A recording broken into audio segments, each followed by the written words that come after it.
बिस्मिल्लाहिर्रहमानिर्रहीम। अस्सलामुअलैकुम dear students, कैसे हैं आप सब। उम्मीद करती हूँ आप सब खैरियत से होंगे। तो इजी केमिस्ट्री चैनल के साथ आज मैं आपकी खिदमत में हाज़िर हूँ एक नए लेक्चर के साथ। लेकिन लेक्चर की तरफ बढ़ने से पहले मेरी आप सबसे गुजारिश है कि मेरे चैनल इजी केमिस्ट्री को सब्सक्राइब करना मत भूलें और बेल आइकन को भी दबा दें ताकि नई आने वाली वीडियोस आप तक आसानी पहुँच सके। तो चलिए स्टूडेंट, आज के लेक्चर का आगाज़ करते हैं। हमारे पास है जी 10th की केमिस्ट्री, ठीक है, जिसका हम लोग चैप्टर नंबर 2 डिस्कस कर रहे थे।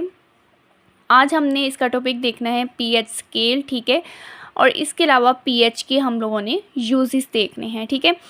तो पीएच स्केल जो है, सबसे पहले हम अगर इसकी बात करें, ठीक है, तो ये हमारे पास बेस रखता है कि इसमें हम लोग देखते हैं कंसंट्रेशन ऑफ हाइड्रोजन आइंस, ठीक है। इसमें हम लोग किसकी कंसंट्रेशन देखते हैं, हाइड्रोजन आइंस की, ठीक है।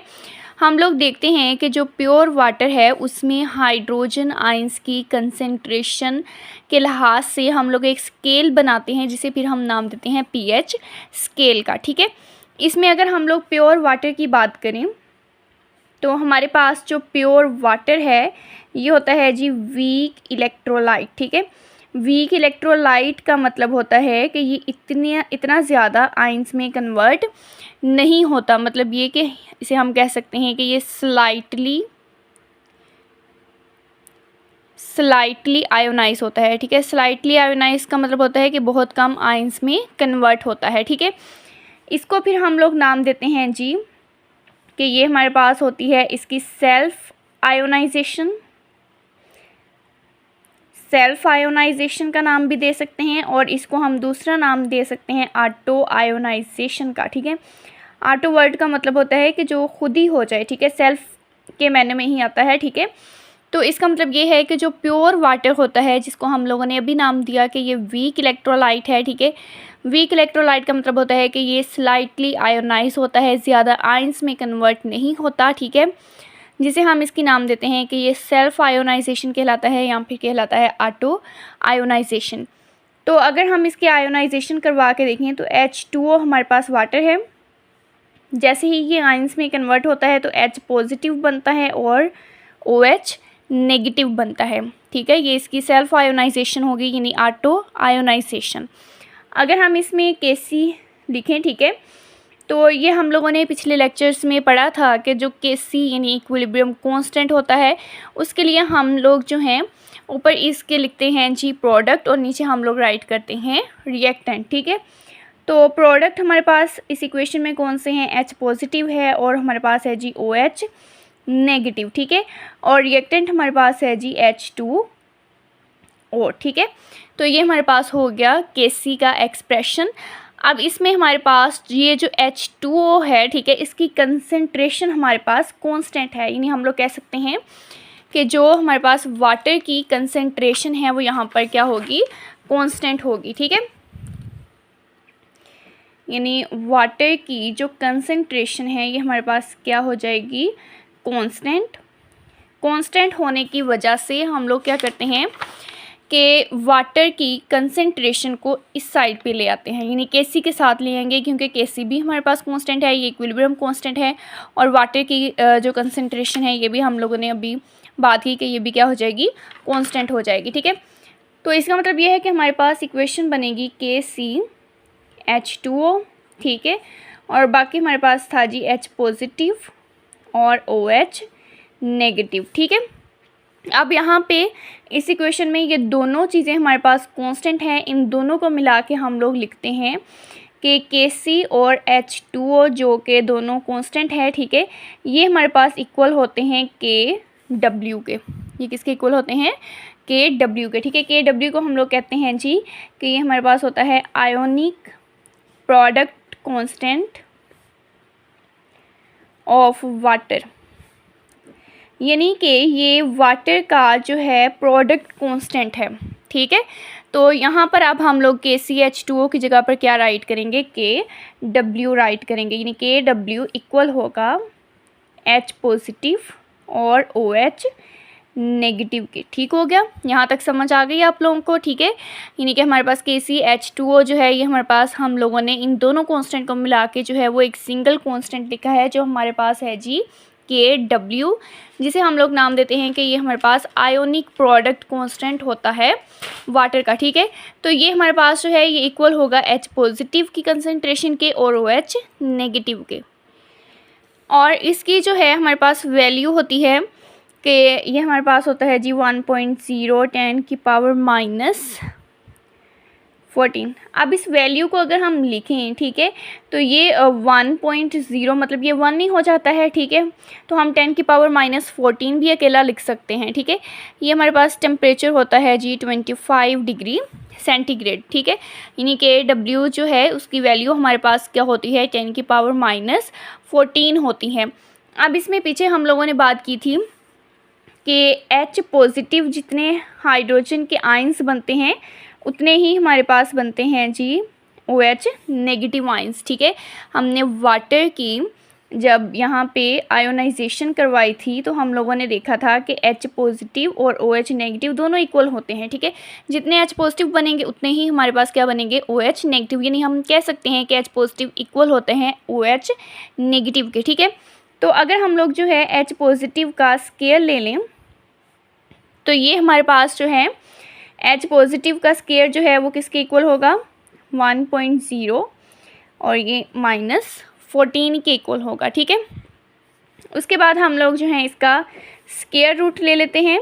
स्केयर रूट जब हम लोग लेंगे तो ये यहाँ पे कैंसिल हो जाएगा। ठीक है, और इधर हमारे पास बचेगा H पॉजिटिव। ठीक है, तो H पॉजिटिव जो है इसकी कंसनट्रेशन हमारे पास अब यहाँ पे कितना आ जाएगा 1.0 और ये -7। ठीक है, इसकी हमारे पास कितनी आएगी -7 मोलर आएगी। ठीक है, अब यहाँ पे देखिए इसमें हम लोगों ने क्या किया है कि हम लोगों ने बात की कि जब वाटर आयोनाइज होता है तो हमारे पास H पॉजिटिव और OH नेगेटिव इक्वल होते हैं। जितने H पॉजिटिव बनेंगे उतने ही OH नेगेटिव बनेंगे। ठीक है, तो अगर हम H पॉजिटिव का जो है वो स्केयर ले लें तो यहाँ पर H पॉजिटिव का स्केयर इक्वल होगा 10 की पावर -14 के। उसके बाद स्केयर रूट लिया। ठीक है, तो इसकी वैल्यू क्या आ गई -7 आई। ठीक है, अब यहाँ पे देखें इस वैल्यू में हमारे पास जो है इसका है नेगेटिव एक्सपोनेंट।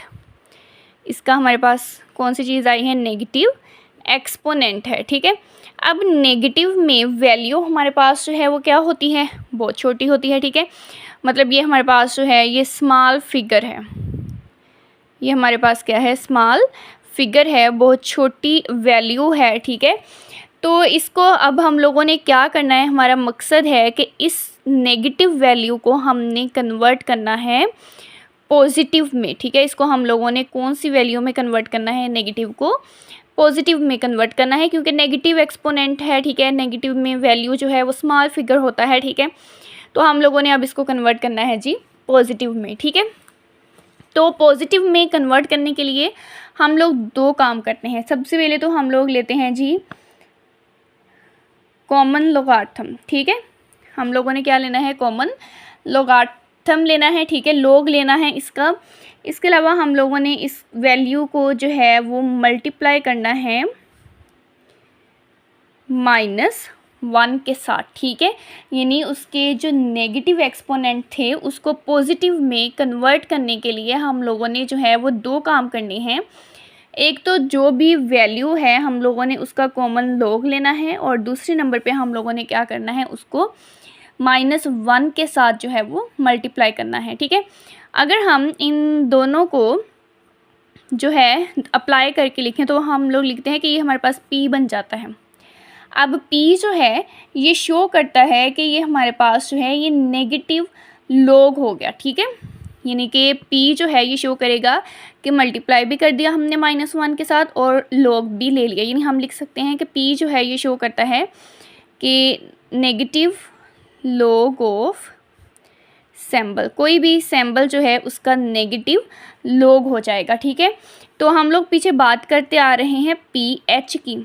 P का क्या मतलब हो गया नेगेटिव लॉग। ठीक है, आगे सैम्पल क्या है हाइड्रोजन आयंस। तो यहाँ पे हम इसकी डेफिनेशन करते हैं कि negative log of molar concentration of hydrogen ions. ठीक हो गया। यानी हम यहाँ पे पीएच की जो है वो डेफिनेशन करते हैं कि हम लोग जो है वो नेगेटिव लॉग लेते हैं, लेकिन किसका, हाइड्रोजन आयंस की मोलर कंसेंट्रेशन का। ठीक है, और इसको जो है वो हम लोग लिखते हैं, इसका फार्मूला लिखते हैं कि पीएच इक्वल होता है माइनस लॉग एच पॉजिटिव। ये एच पॉजिटिव जिसको हमने ब्रैकेट के अंदर लिखा है, ये मोलर कंसेंट्रेशन को शो कर रहा है। ठीक है, तो पीएच की डेफिनेशन और इसके फार्मूले की आपको समझ आ गई होगी। ठीक है, हम लोग क्या करते हैं कि इस पीएच के अकॉर्डिंग जो है एक स्केल बनाते हैं। ठीक है, उस स्केल को फिर हम लोग नाम देते हैं पीएच स्केल का। ठीक है, उस स्केल को हम नाम क्या देते हैं, पीएच स्केल का। ये वो स्केल होता है जो हम लोग क्या करते हैं कि पीएच के अकॉर्डिंग एक पूरा स्केल बनाते हैं। ठीक है, इसमें हम लोग जो है वो बात करते हैं कि ये हमारे पास टोटल 0 से 14 तक इसकी वैल्यू होती है। ठीक है, अगर हम इसका जो है वो बनाएं तो 0 से जो है 7 और 14। अब इसमें 0 से लेके 6 तक, ठीक है, 6 तक हमारे पास जो होते हैं, अगर वैल्यू आए तो वो हमारे पास सोल्यूशन होता है कि वो एसिडिक होगा। ठीक है, 7 पे हमारे पास जो होता है वो न्यूट्रल होता है। ठीक है, और 8 के बाद जो है 14 तक जो भी वैल्यू आए वो हमारे पास सोल्यूशन कौन सा होगा, बेसिक सोल्यूशन होगा। ठीक है, ये पीएच स्केल है जिसकी वैल्यू 0 से 14 है, जिसमें हम बताते हैं कि सोल्यूशन हमारे पास कौन सा है, एसिडिक है, बेसिक है या फिर न्यूट्रल है। ठीक है, तो 0 से 6 तक हमारे पास जो है यानी लेस देन 7 जो है वो वैल्यू शो करती है एसिडिक को, 7 वैल्यू शो करती है न्यूट्रल को, और ग्रेटर देन 7 वैल्यू जो है वो शो करती है बेसिक सोल्यूशन को। अब उसके बाद हम लोग देखते हैं कि कैलकुलेशन हम लोग कैसे कर सकते हैं पीएच की। ठीक है, सॉरी, पीएच की कैलकुलेशन जो है अगर हम लोग देखें कि वाटर की अगर हमने पीएच कैलकुलेट, तो हमारे पास है जी कैलकुलेशन ऑफ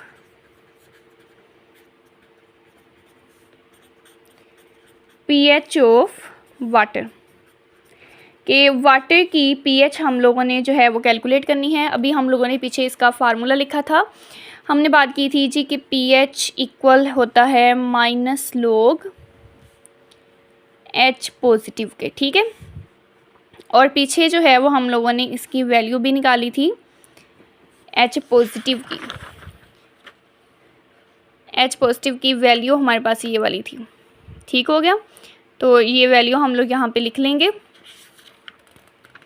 ये वैल्यू है जी हमारे पास 1.0 और 10 की पावर जो है वो हमारे पास आ जाती है जी -7।